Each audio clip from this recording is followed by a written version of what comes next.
कि ये rate hike जो आया है और जो ब्याज दरें भारत में भी एक तरह से बॉटम आउट हो रही हैं और अपवर्ड्स देख रही हैं। जून में भी एक रेट हाइक होने की उम्मीद है। इससे कंज्यूमर डिमांड पे क्या इम्पैक्ट पड़ेगा, स्पेशली वो प्रोडक्ट्स और सर्विसेज जो देश में बहुत वाइडली यूज़ होते हैं। और होम लोन एक बहुत बड़ा एरिया है, रियल एस्टेट एक बहुत बड़ा एरिया है। इंसान एक एवरेज सर्विस का पर्सन हमेशा ये सोचता है कि मैं जल्दी से जल्दी एक अपना मकान ले लूँ, अपना घर ले लूँ, फ्लैट ले लूँ। और इनफैक्ट हिंदुस्तान में वॉल्यूम्स होम ओनरशिप के लास्ट कुछ महीनों में बहुत अच्छी इंप्रूवमेंट दिखा रहे हैं। अगर आप टॉप बिल्डर्स के वॉल्यूम डेटा देखिए तो आज हमारे साथ मिस्टर निरंजन हीरनंदानी जुड़ रहे हैं इस बारे में बात करने के लिए। उन्होंने कई दशकों से Indian real estate market observe किया है। उन्होंने 13-14% के भी इंटरेस्ट रेट्स देखे हैं और उस समय भी फ्लरिश किया ही था ये कारोबार और अब न्यू हाइज पे है। सो हीरनंदानी जी, एक स्टेप बैक लेके अपने बड़े तजुर्बे से बताइए कि हाई इंटरेस्ट रेट सिनेरियो क्या नेसेसरीली बहुत ख़राब होता है? आपने इतने high peak of interest rates भी देखे होंगे पुराने ज़माने में। क्या उस समय रियल एस्टेट डिमांड या जनरल डिमांड क्या बहुत स्टॉल हो जाती है? स्टॉल नहीं होती, लेकिन कुछ सेटबैक होता है एक साइकोलॉजिकल। आप देखिए तो मोस्ट 70 to 80% टोटल जो लोन्स होते हैं they are on the basis of floating interest rate. तो उसके हिसाब से आज की तारीख में सपोज इंटरेस्ट रेट कुछ बढ़ भी गए, फ्यूचर में कम हो जाएंगे, बिकॉज ये फ्लोटिंग रेट होते हैं। और एवरेज लोन देखा जाए तो 15 या 20 साल के लोन रहते हैं। सो ये जो लंबे हिसाब से लोन रहता है उसके अप्स एंड डाउन्स तो नॉर्मल गिना जाता है। इसमें मुझे कोई प्रॉब्लम नहीं दिख रहा कि ये कोई दिक्कत होगी इन the long run. But short run definitely एक साइकोलॉजिकल इम्पैक्ट आता है कि जो ईएमआई भरना है वो बढ़ जाएगा। तो मेरे अंदाज से जरूर ये एक short term impact, negative impact housing के ऊपर जरूर आ सकती है। लेकिन लॉन्ग रन में ये कोई हमारी जो तजुर्बा है उसके हिसाब से मुझे नहीं लगता है कि कोई लॉन्ग टर्म इफेक्ट इसके ऊपर आएगी। लेकिन प्रॉब्लम दूसरी बात है कि हमने जो रिजर्व बैंक गवर्नर की जो राय ली कि ये इंटरेस्ट रेट हम बढ़ा दें, मेरा अंदाज है कि वो एक मॉनेटरी साइड है, लेकिन उसमें सप्लाई साइड जो इन्फ्लेशन है उसको कोई कंट्रोल होने वाला नहीं है। तो मेरे अंदाज से ये सरकार को, सेंट्रल गवर्नमेंट को ये देखना है कि हम ये उसको कैसे संभाले। Whether you want to do a GST cut, whether you want to do custom duty cut, या ऑयल प्राइसेस पर कुछ काबू लाएंगे, क्योंकि इन्फ्लेशन इसके बावजूद तो जरूर बढ़ते जाएगा। वो आप 100 बेसिस पॉइंट्स भी बढ़ा देंगे मॉनेटरी पॉलिसी के अंदर, फिर भी जो सप्लाई साइड के ऊपर जो बढ़ गए हैं, जैसे स्टील है, सीमेंट है वगैरह है, until you do not do a monetary side तो आप देख लिए हैं, लेकिन फिस्कल साइड कुछ करने की आवश्यकता है if you want to actually control the inflationary situation which has happened today, specially in the case of affordable housing. वहां ज्यादा दिक्कत दिख रही है क्योंकि construction cost is a big amount of total cost, और उसमें स्टील, सीमेंट वगैरह 10 to 15% भाव बढ़ गए हैं और ओवरऑल प्राइसेस भी बढ़ रहे हैं।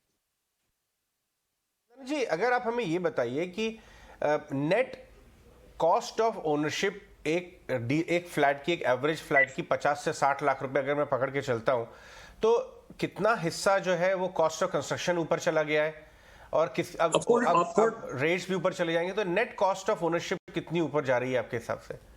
सो इन अफोर्डेबल हाउसिंग आप देखा जाए तो construction cost is almost 80% of total cost in affordable housing, जैसे 40 लाख 50 लाख के सेक्टर में देखा जाए तो। और जो लग्जरी हाउसिंग है या हाई कॉस्ट हाउसिंग है, वहां लगभग 50% is your land cost and other cost, development cost या गवर्नमेंट चार्जेस, एंड 50% और 40% is your cost of construction. तो वहां इतनी इंक्रीमेंट नहीं दिखेगी at the initial instance, but overall तो जरूर जैसे ब्याज बढ़ता है तो overall interest cost to the developer also is increasing. So overall देखा जाए तो cost will increase for both the segment, but affordable housing will be hit more than other housing.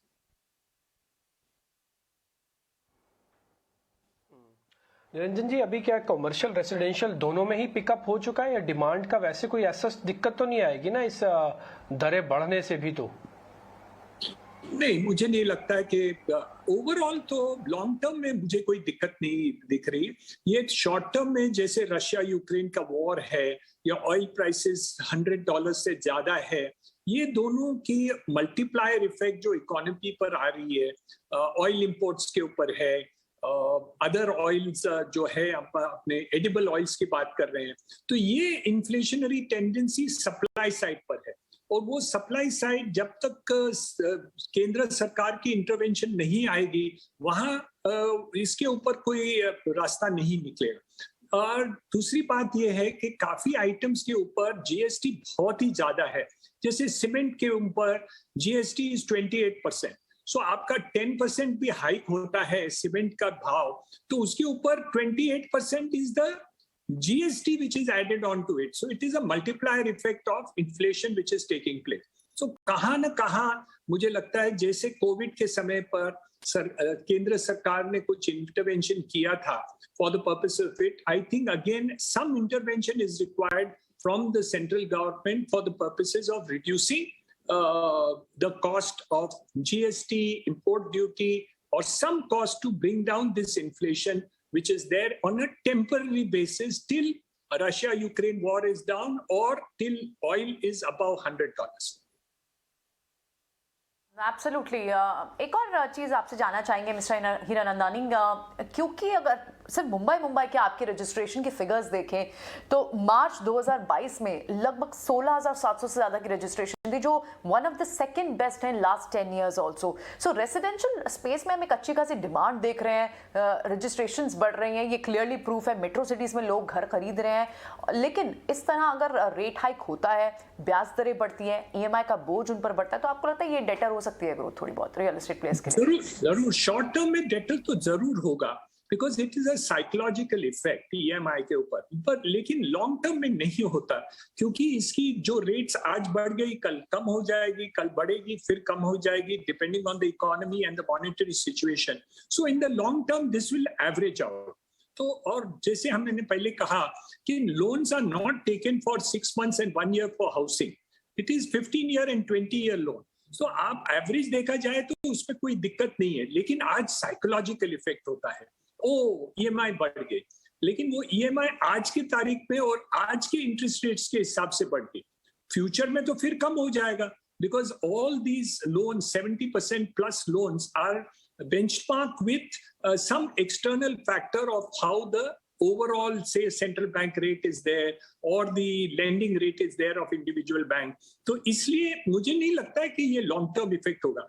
दूसरी बात जो आप बता रहे हैं कि overall the real estate market is doing well, it is correct, absolutely correct, and consolidation is also taking place, that those people who have got equity, who are got access to get, who are delivering products are able to grow their company. इसलिए आप काफी कंपनियां जो वैसे अच्छे नहीं कर रहे थे अभी कंसोलिडेशन के बाद काफी अच्छी कर रहे हैं।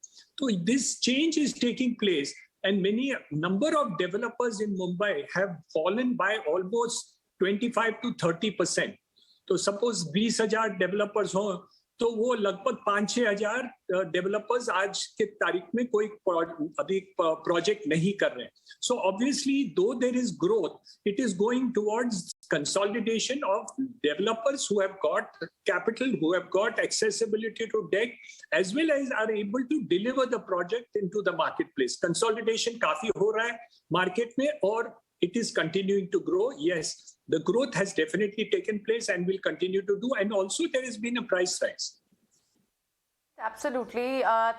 Thanks very much, Mr. Hiranandani, MD Hiranandani Group हमसे बात कर रहे थे। बोलते शॉर्ट टर्म में ज़रूर इसका इम्पैक्ट आ सकता है, लेकिन लॉन्ग रन में ये कहीं से भी डिमांड को डेटर नहीं करता है, यानी घर खरीदने वाले घर फिर भी खरीदेंगे, शॉर्ट टर्म में इसका इम्पैक्ट ज़रूर आ सकता है। बहुत बहुत शुक्रिया हमसे बात करने के लिए।